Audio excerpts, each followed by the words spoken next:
Vagabond est un manga de Takehiko Inoue, connu comme l'auteur derrière Slam Dunk, prépublié dans le magazine Morning depuis 1998 et toujours en cours de parution, et malheureusement en pause depuis le 3 décembre 2014, date de parution du dernier tome. Et tout cela est causé par des problèmes de santé de l'auteur qui souffre de fatigue chronique, un mot qui l'empêche de se concentrer suffisamment pour continuer ses œuvres, qui a mis en pause également Vagabond. Plus de 30 tomes ont vu le jour aux éditions Kodansha et ont tous été régulièrement traduits en français aux éditions Tonka. L'histoire est basée sur le roman Musashi de Eiji Yoshikawa.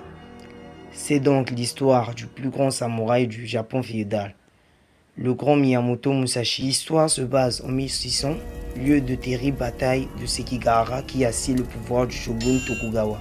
Et parmi les nombreux combattants se trouve Musashi, le fils d'un grand samouraï qui est prêt à tout pour survivre. Ainsi qu'il revient dans son village natal, il est pourchassé pour avoir déserté et se trouve rejeté par les habitants. Commence alors pour lui une longue errance avec un objectif, améliorer sa maîtrise de la lame et devenir le meilleur samouraï du Japon. Cette œuvre traite sur l'art du Kenjutsu, littéralement la technique du sabre. C'est un ancien art martial utilisé principalement par les samouraïs de l'époque féodale. Vagabond est l'un des plus beaux mangas qui existent. D'abord, grâce aux dessins sublimes et aux planches magnifiques, on voit bien le talent de Takehiko Inoue pour le dessin. À travers cette œuvre, il a changé sa manière de procéder. Il abandonne la plume au profit du pinceau, ce qui rend Vagabond très proche d'une peinture. Ici, Takehiko Inoue est un véritable peintre. Ce changement de technique explique pourquoi il travaille sans assistant. Avec ce choix audacieux, il rajoute de la profondeur et une certaine seconde lecture. Dans Vagabond, les planches racontent plus que ce que l'on pense et cela rajoute une certaine beauté à la chose. Le trait de Takehiko n'en devient que plus réaliste, ce qui permet une immersion totale dans l'histoire.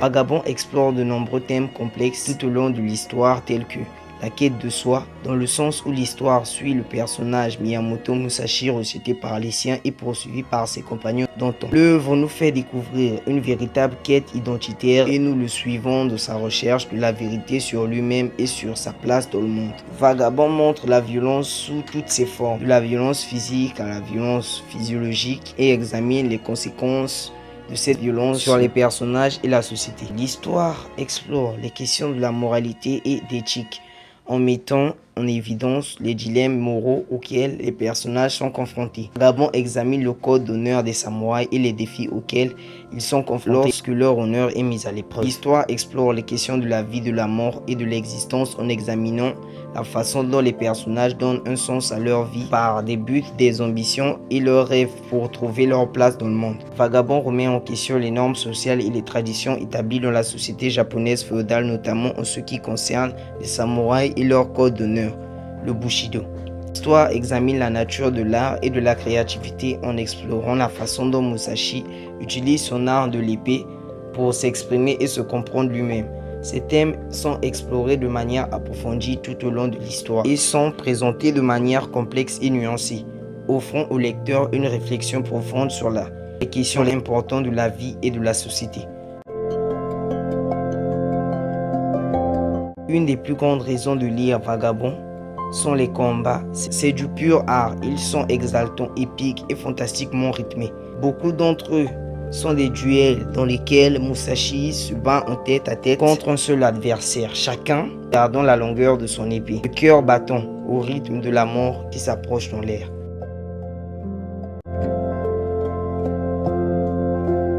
Il faut également notifier une chose intéressante à propos des femmes dans Vagabond, la façon dont il établit les rôles des sexes dans le Japon féodal. La plupart des femmes de l'histoire sont des épouses, des veuves, des prostituées ou remplissent un autre rôle nettement domestique et servile. S'il est vrai que le Japon a une longue histoire de rôles de genre strictement appliqués qui ont exigé des femmes qu'elles soient au service des hommes et qu'elles agissent dans ces rôles, cette longue histoire est entrée en vigueur avec les réformes faites sous le shogunat Tokugawa. Avant cela, les femmes faisaient partie de la société féodale, étant connues sous le nom de Onabugesha. Étant donné que Vagabond s'ouvre au tout début de la montée au pouvoir de des Tokugawa, les femmes devraient avoir plus d'autonomie dans le monde. Je ne pense pas avoir notifié la qualité du dessin. L'auteur n'a plus approuvé, il est passé maître dans l'illustration de telle sorte qu'on ressente la puissance des coups, les émotions des personnages. C'est une véritable claque visuelle. Le manga est encore une fois sublimé par ses personnages réalistes et complexes. Les personnages de cette œuvre sont incroyablement humains. Ils ont des doutes, des peurs, des rêves, et on peut noter ici des personnages qui marquent au fer rouge notre esprit, notamment le prêtre Takuan, le samouraï Ito Hitosai, ou encore l'incroyable et ultime rival de Miyamoto Musashi, le grand Kojiro Sasaki. Enfin, Vagabond nous pousse à la remise en question par le biais de Miyamoto Musashi qui en rêve être invincible. Mais peu à peu, après des rencontres et certains duels avec d'autres guerriers, il se rend compte qu'être invincible n'est qu'un mot. Sa solitude et son vagabondage a permis son introspection et donc sa remise en question. Le voyage de Musashi est une quête initiatique qui permet aussi son dépassement de soi. Et plus qu'un manga. C'est un parcours introspectif qui nous pousse à se remettre en question, que ce soit notre personne ou la société en général. Je ne peux que vous recommander Vagabond, lisez-le, c'est l'un des classiques du manga moderne, une véritable œuvre culte. Merci pour les retours de la précédente vidéo, on rush les 1000 abonnés, donc vous connaissez la chanson.